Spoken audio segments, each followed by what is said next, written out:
வணக்கம் மக்களே, நான் தான் உங்கள் சூப்பர் ஸ்டார் இருக்கேன். இந்த ஹீரோ ஹோண்டா அந்த வண்டியில் என்ன பிரச்சனை கேட்டிங்கன்னா, கஸ்டமர் சென்டர் ஸ்டாண்டை மாற்றுறதுக்காக வந்தார். அது பார்த்தீங்கன்னா ஃபுல்லாக ஜாம் ஆயிடுச்சு. இன்னைக்கு 10 நாளாக நானும் ட்ரை பண்ணுறேன், முடியல, எடுக்க முடியல.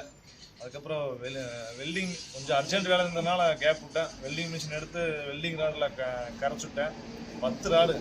எதுக்குடா இவன் இப்படி சொல்கிறான்னு நினைக்கிறீங்களா?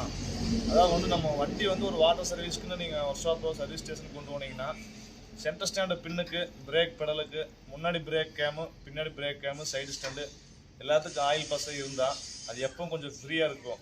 நம்ம ஏதாவது கழட்டி மாட்டினா அதுக்கு க்ரீஸ் ஆயில் வச்சு மாட்டினோம்னா அடுத்த டைம் கழட்டும் போது கொஞ்சம் ஃப்ரீயாக வரும், ஃப்ரீயாக மாட்டிக்கலாம்.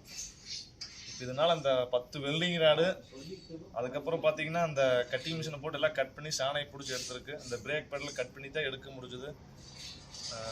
இது இப்படி இருந்ததுன்னா உங்களுக்கு தான் பிரச்சனை வரும். அதனால் பார்த்தீங்கன்னா 3 மாதத்துக்கு ஒரு டைம் வண்டி ஒரு water service, oil service, general checkup பண்ணிட்டீங்கன்னா வண்டி உங்களுக்கு எந்த பிரச்சனையும் இருக்காது.